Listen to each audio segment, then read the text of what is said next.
Hello guys, welcome to cricket தகவல்கள். இன்னைக்கு நம்ம இந்த வீடியோவில் எதை பற்றி பார்க்க போகிறோம் அப்படின்னா, இந்தியா வர்சஸ் சவுத் ஆப்பிரிக்கா இன்னைக்கு மூன்றாவது T20 போட்டி ஸ்டார்ட் ஆக போகுது. இந்த மூன்றாவது T20 போட்டியில் இந்திய அணியில் பல சேஞ்சுகள் இருக்க போவதாக சூரியகுமார் யாதவ் வந்து சொல்லியிருக்காரு. ஸோ அப்படி என்ன சேஞ்சஸ் இருக்க போகுது அப்படின்னா, முதல் T20 போட்டியில் வந்து இந்திய அணி வின் பண்ணாங்க. இரண்டாவது T20 போட்டியில் சவுத் ஆப்பிரிக்கா வின் பண்ணாங்க.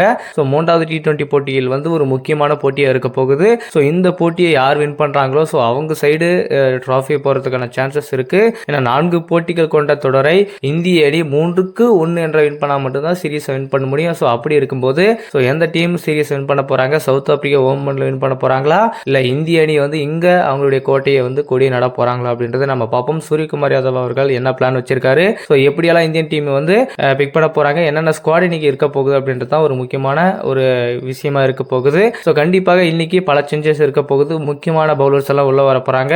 ஸோ தேவையில்லாத பவுலர்ஸ் எல்லாம் வெளியே போக போறாங்க. அதுதான் உண்மையான விஷயம். ஆவேஸ் கான் அவர்கள் என்ன பண்றாரு, என்ன போட்டிருக்காரு, என்ன பண்ணிட்டு இருக்காரு அப்படின்றது அவருக்கே தெரியல.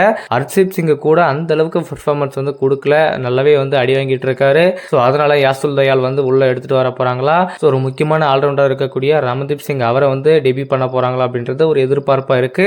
ரீசெண்டா பாத்தீங்கன்னா அவருடைய பெர்ஃபார்மன்ஸ் வேற லெவலில் இருக்கு. ஆசிய கப்லையும் செம்மையா ஆடிட்டு இருந்தாரு. ஸோ அதனால கண்டிப்பாக 2 புதிய சேஞ்சஸ் உள்ள வரதுக்கான சான்சஸ் இருக்கு. ஒருவேளை அக்சர் பட்டேலுக்கு ரீப்ளேஸ்மெண்டா ரமன்தீப் சிங் கொண்டு வரதுக்கான சான்சஸ் இருக்கும். அப்படி இல்லைனா வச்சுங்க ரவி பிஸ்னாயை வந்து வெளியே தூக்கிட்டு அவரை கொண்டு வரதுக்கான சான்சஸ் இருக்கு. ஆவேஸ் கானை தூக்கிட்டு யாஸ் தயாலை வந்து உள்ள எடுத்துட்டு வரதுக்கான சான்சஸ் இருக்கு. ஸோ இப்படி பல மாற்றங்கள் இன்னைக்கு இந்திய அணியில இருக்க போகுது. ஸோ நிறைய சேஞ்சஸ், நிறைய டெபியூட்டன்ஸ் வந்து இன்னைக்கு இந்தியன் டீம்ல ஆடுறதுக்கான வாய்ப்புகளும் இருக்கு.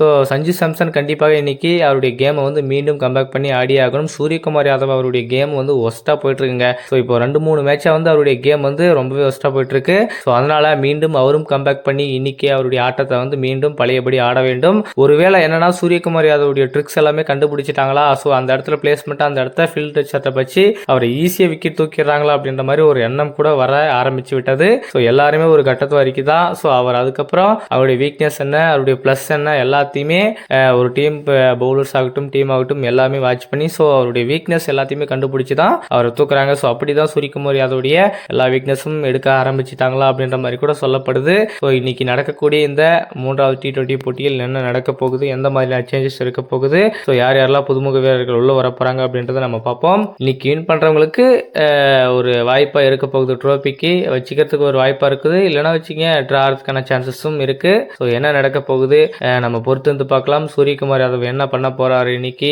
ஆடுவாரா மாட்டாரா, இல்லை சஞ்சு சாம்சன் அவருடைய பர்ஃபார்மன்ஸை மீண்டும் கம்பேக் பண்ணி அவருடைய ரிட்டர்ன் வந்து இன்னும் இன்னைக்கு வந்து சரியான கேம் இருக்க போகுது அப்படின்றத நம்ம பார்ப்போம் மக்களே. ஸோ இன்னைக்கு நடக்கக்கூடிய இந்த 3வது T20 போட்டியில் எந்த மாதிரியான சேஞ்சஸ் இருந்தால் நல்லா இருக்கும், எந்த பிளேயர் உள்ள வந்து நல்லா இருக்கும் அப்படின்றத பத்தி உங்களுடைய கருத்துக்களை மறக்காம கமெண்ட்ல சொல்லுங்க.